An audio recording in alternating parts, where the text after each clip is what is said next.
Dumfries è solo Lautaro, rete, ha segnato l'Inter! This is the Pazza Inter podcast, where we talk passion, tactics, victories, heartbreak, and everything in between. Because with Inter, it's never just football. Vamos! Vamos!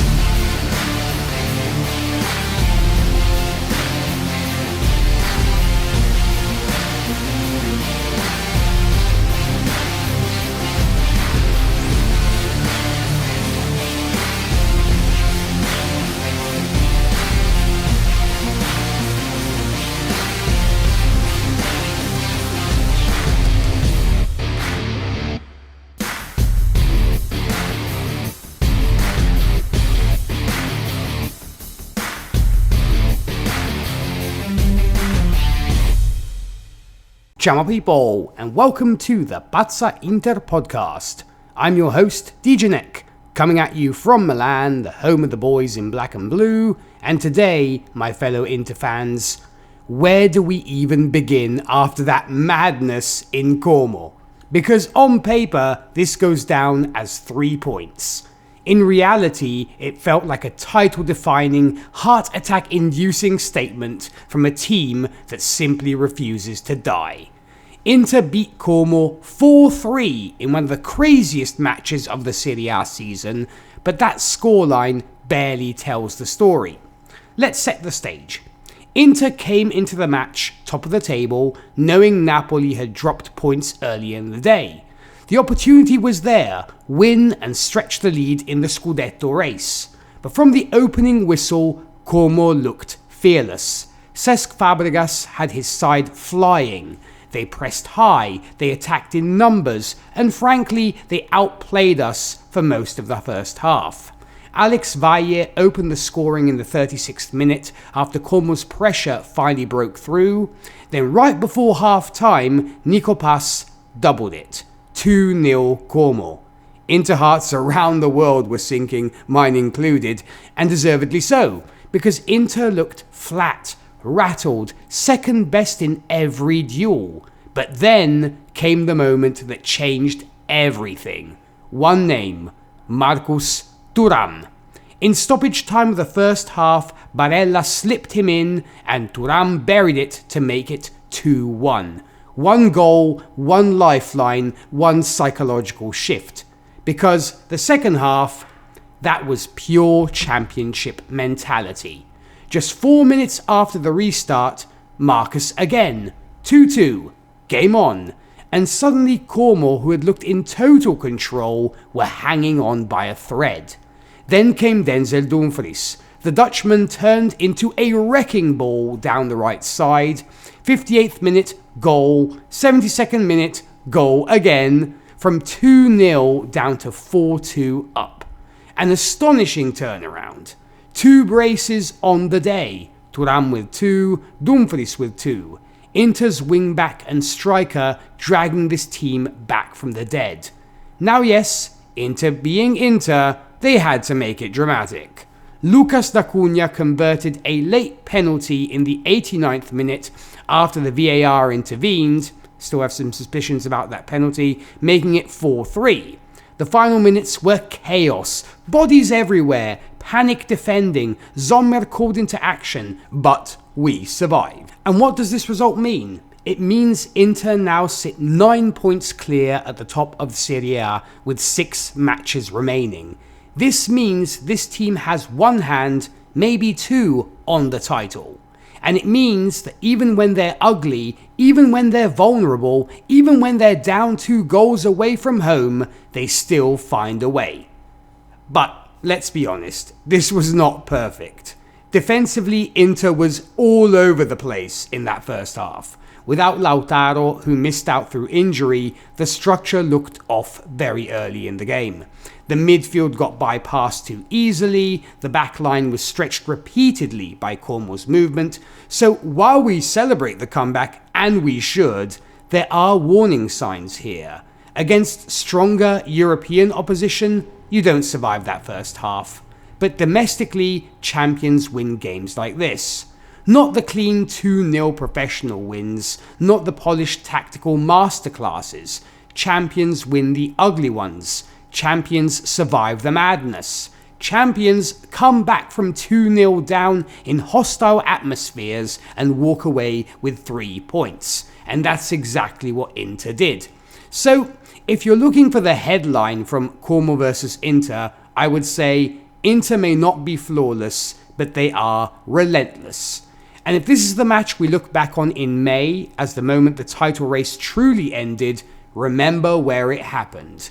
On the shores of Lake Como in 7-goal chaos, with Thuram and Dumfries writing themselves into the story. Como 3, Inter 4, Scudetto mentality. And so moving on, let's get to our scorecards for this particular game, this momentous 4-3 win. So Jan Sommer, starting with our goalkeeper, 6 out of 10.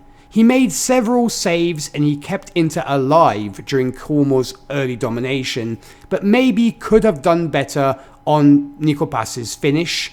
Hard to blame him for the defensive chaos in front of him, a busy night that could have been uglier without him. Manuel Akanji, 6.5 out of 10. Not flawless defensively in the first half, but improved after the break and contributed physically in the comeback, including the knockdown assist in the build-up to Denzel's second. Settled once, Inter took control.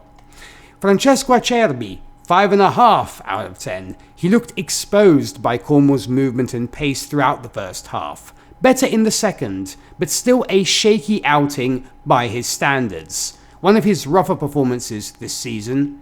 Alessandro Bastoni, speaking of rough performances, 5.5 out of 10. Caught too high repeatedly in transition and struggled with Como's pressing traps. Offered little progression compared to usual standards, hooked at halftime for a reason. Denzel Dumfries, the man of the match contender, 9.5 out of 10. Absolutely monstrous. 2 goals. Endless running, physical domination on the right side. He changed the game with his aggression and timing in the box. Vintage Dumfries chaos in the best way possible, and we are so glad he is back. He was very sorely missed. Nicolo Barella, 8 out of 10. He's very much the emotional engine of the comeback. He created Thuram's first goal, he increased the tempo after half-time, and he brought the intensity Inter lacked early. A captain's performance when the game turned. Akan Çalhanoğlu, 7.5 out of 10. He was quiet in the first half, but he grew into the match. Delivery for Dumfries' first was outstanding, and his control improved dramatically after the break, and he started dictating rhythm once Inter stabilized. Piotr Zielinski, a little bit disappointing in this one, 5.5 out of 10. A difficult outing for the Polishman. Struggled to impose himself and was mostly bypassed in midfield. No surprise he was subbed early as Kiev looked for more energy. Federico Di Marco, 6 out of 10. He worked hard but lacked his usual final ball quality. Defensively he had issues tracking Como's wide overloads. Not disastrous, just rather below his normal level. Francesco Pio Esposito, 5 out of 10. A quiet night for our youngster. Barely involved and struggled physically against Como's centre-backs. Understandably unsubbed as Inter chased the game. Marcus Thuram, 9.5 out of 10. The spark, the lifeline, the comeback catalyst. 2 massive goals when Inter were on the ropes and relentless movement all game. Without him, this would have been a disaster. Elite big game mentality from the Frenchman. When it comes to the guys who came on, Carlos Augusto, 7 out of 10. He helped steady the left side and he gave Inter better balance after half-time. Petar Sucic, 7 out of 10. He added energy and bite in midfield and he helped Inter regain control of second balls after coming on. Luis Enrique, 6.5 out of 10. Brought fresh legs and width, very useful in transition. Ange-Joan Bonny, 6 out of 10. He did his job pressing and stretching Como late. And lastly, Enric Mkhitaryan, 6 out of 10. He came on to help manage the closing stages and nearly watched it all collapse anyway. So what do we give our manager? What do you give the Romanian Cristian Chivu? 8 out of 10. He deserves huge credit. He recognized the tactical disaster early, he made the right halftime substitution adjustments, and transformed the game. Inter, I repeat, looked lost in the first half, but elite teams and elite managers respond, and he did. So the overall verdict, I say we very much have a tale of two Inters here. First half, definitely a 4 out of 10. Second half, you can't but give him a perfect 10. The comeback showed title-winning mentality, but it also highlighted defensive issues that better opponents will punish, and I hope we take note of that. So now the question becomes, what does Inter do for an encore? Because after surviving 7-goal insanity on Lake Como, after coming back from 2-0 down, after putting one hand on the title, we now head into a massive week with Cagliari in Serie A, and Como again in the Coppa Italia semi-final second leg. And honestly, I think Inter win both. When it comes to the Cagliari game, let's start with that. This is not the game for drama, this is not the game for chaos, this is not the game for another character-building comeback. This needs to be professional, ruthless, boring even, because Cagliari are struggling near the bottom half of the table. They have one of the league's weaker attacks, and Inter have been statistically superior across virtually every major metric this season. Goals scored, goals conceded, possession, clean sheets, you name it. So if Inter show up with the right mentality, this should be over by half-time. I expect heavy possession, wave after wave of pressure, Dumfries and Di Marco camped in the attacking third, Cagliari defending with 9 men in the box, praying for set pieces, and unless Inter beat themselves, there's only one outcome. My prediction, Inter beat Cagliari 3-0. I think Thuram will stay hot, I think Barella will run the midfield, and I think this is one of those classic title-winning teams handle business nights. When it comes to Coppa Italia, now this is where it gets interesting, because anyone dismissing Como after Sunday's game is frankly insane. They just took Inter to the brink. They dominated long stretches, they exposed Inter's backline, and they've now proven twice this season they are not intimidated by the badge. The first leg of this semi-final was already 0-0, with Como arguably the better side that night as well. So no, this is not a free pass to the final. But here's the thing, Inter now know exactly what's coming. No surprises, no underestimating them, no we'll figure it out as we go. Chivu has seen the press. He's seen the overloads. He's seen the damage people like Nico Pass can do. He's seen how dangerous Fabregas' setup is. And in a knockout game at San Siro, I trust Inter's experience. I trust the veterans, I trust my fellow Inter fans at the stadium, and most importantly, I trust that Inter will not let Como punch them in the mouth twice. My prediction for this game, Inter beats Como 2-1 and go to the final in Rome. But make no mistake, this will be a war.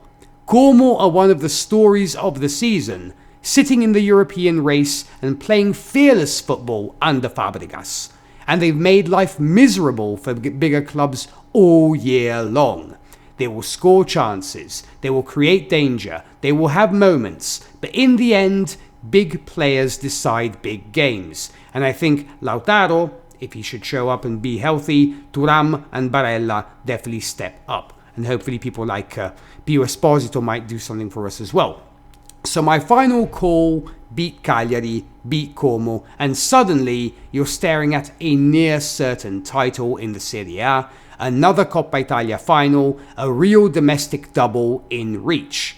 And if that happens, then this ugly, chaotic, ridiculous comeback at Como may go down as the week that launched us toward silverware. So, that's it for today's episode of the Pazza Inter podcast. Remember, as always, with Inter, it's never easy, it's never calm, and never boring, but we wouldn't have it any other way. Share the podcast with a fellow Inter fan, and I'll see you next time. Thank you for listening. I have been your Italian DJ Nik, and as always, Forza Inter. Vamos!